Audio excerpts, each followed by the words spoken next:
What's going on, guys? Styx here at the Token Minorities, bringing you the team builder for the semifinals of the CPC, and we are up against Jake and his Virginia Tech Froakies. And before I get into the team, just a reminder that if you guys like this video or found it helpful, please leave a like, drop a comment, click that subscribe button. Helps us out a ton, and let's do more cool stuff for you guys.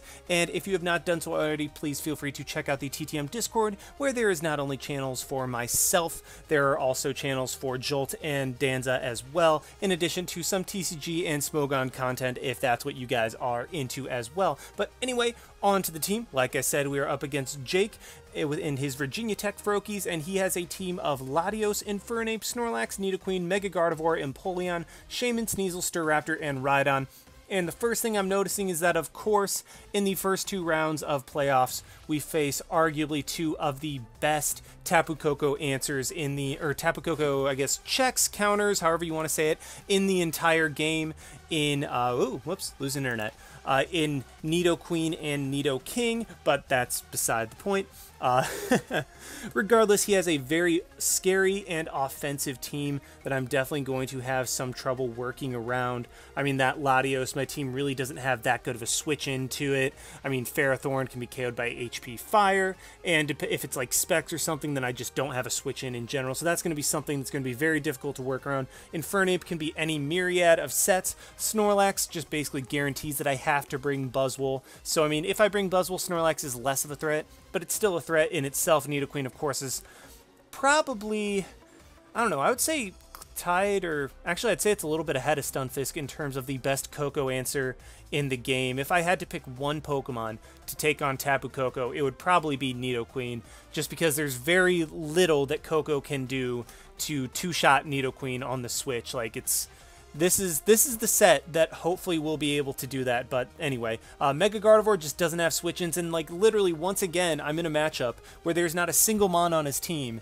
that doesn't have some reason to be brought in one way or another. Like, every single Mon can realistically be brought against me to check one thing or to check another or be a threat. And so it's just like, can I get a good matchup at any point? But I mean, that's what playoffs is. It's a bunch of good teams that have obviously good drafts, and so this will be an interesting one to say the least. But with my team, I know that it's going to be very difficult to take him on just if I try to go bulky, just because he has so many threats. So I'm just going to try to all-out offense him and speed control the absolute crap out of him. And so that's ultimately what this team is going to be geared towards, and then have a couple bulky pivots for his particularly difficult to answer stuff.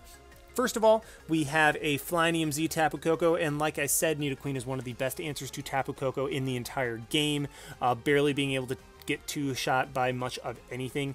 The set hopes to do that with combination of Brave Bird and Nature's Madness. This Koko is very physical, so that I can just U-turn repeatedly. I'm able to Wild Charge, hit things like Empoleon, Gardevoir on their weaker defenses. I can Brave Bird things like Shaman and Infernape. I can also Brave Bird Latios if I need to, but then I can just U-turn and get better damage off on a lot of his different stuff. So yeah, that's what the set is going towards. And then the combination of Nature's Madness into Z Brave Bird will hopefully knock out the Nidoqueen, unless it is a physically defensive Nidoqueen, in which case it has a chance to live. But if it's a Spidef Nidoqueen, which I'm kind of expecting it to be, considering it's the Koko answer, I am thinking that Nature's Madness into Z Brave Bird will be able to take it out. I have to give Jolt credit for two things on this team. One is the Tapu Koko, and then one is the Necrozma Tapu Koko. You can see why I initially just had kind of a special and then a U-turning variant with Nature's Madness, and then Fairyum to kind of blow something up later in the game if I needed to, but otherwise not a huge deal. I do like physical much better in this matchup, though, because U-turn hits harder, and then Nature's Madness into Brave Bird has the chance to knock out the Nidoqueen. Speed is enough speed to guaranteed outspeed Sneasel, and I will be able to knock that thing out with a super effective U-turn. Just maxed out attack and threw the rest into HP. Actually gives me a decent chance of, actually I think the rule's in my favor to live a max invested Timid Gardevoir's Hyper Voice. Just straight up, I should be able to live that, or it's in my favor to live that.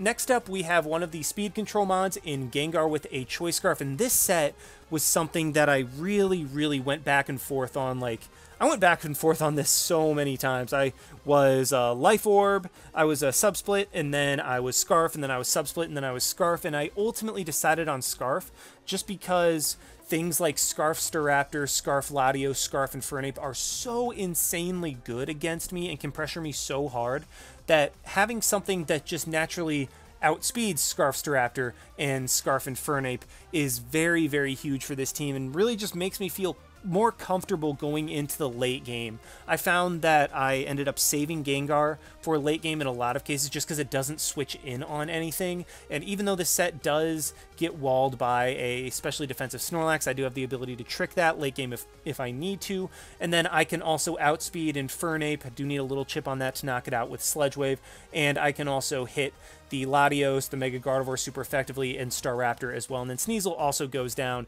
if it's not Eviolite to Sledge Wave after Rock, so that's something to keep in mind. Just, yeah, I felt more comfortable having a guaranteed thing that outspeeds Scarf Infernape all of the time besides my Alolan Raichu. So yeah, really liked Gengar in this case.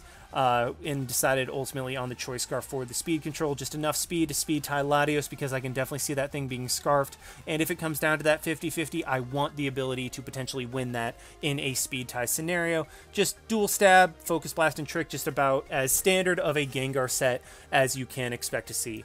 On the opposite side of standard, we have a specially defensive Swords Dance Necrozma. Now, a lot of his team is special. In fact, I'm even expecting Infernape to be special, or mixed at the very least, in order to be able to check my Salamence, or knock out my Swampert with Grass Knot, just because Fire Blast spam is very good against me, and then he can just run Grass Knot and HPI perfect coverage. So yeah, Necrozma takes on his special mons very, very well. And then this is another place where I have to give credit to Jolt. I initially had Toxic over Swords Dance, but I actually really, really like Swords Dance in this case, just because it makes Necrozma a very, very big threat, capable of knocking out mons on his team that normally I would not be able to, and I would have trouble checking. So, I mean, particularly like Z Latios. Like Z Latios, even though I am prepared for Scarf with my Gengar, Z Latios is a huge, huge annoyance for me to try to deal with. Necrozma actually chews up, with a specially defensive set, Necrozma chews a Z Draco, which is absolutely gigantic. I can easily set up Swords Dance and knockoff on things like Snorlax and the Nidoqueen, and Empoleon to a lesser extent, just because that thing can potentially burn me and stop my sweeping or breaking. In this case, I'm actually going to try to use Necrozma as a breaker.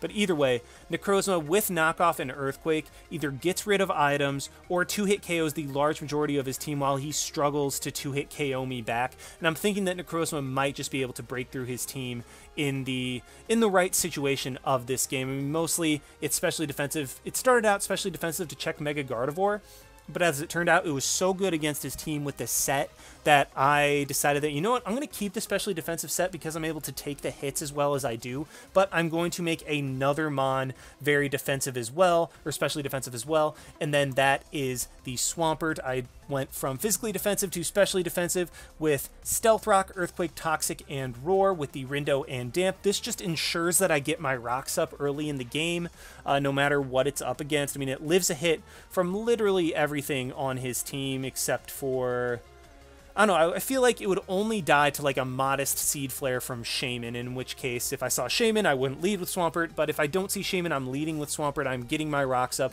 I can Toxic and Earthquakes other stuff on his team.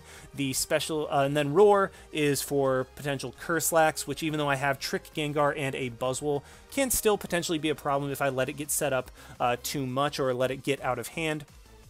So the ability to roar that thing out is very, very nice. But the Spadef with my Swampert allows me to take 2 hits from a timid Mega Gardevoir, I believe. If Mega Gardevoir is going to be timid, it's going to outspeed me, hit me with a Hyper Voice, doesn't quite KO me as I get my Stealth Rocks up, then it hits me again as I Earthquake, or if he tries to like Calm Mind to break through me early, I can still get up the Stealth Rock Earthquake play and then go from there. So yeah, Swampert's just mainly there to deter Infernape, but I'm really thinking that Swampert's just going to go down early, and that's kind of what it's designed to do.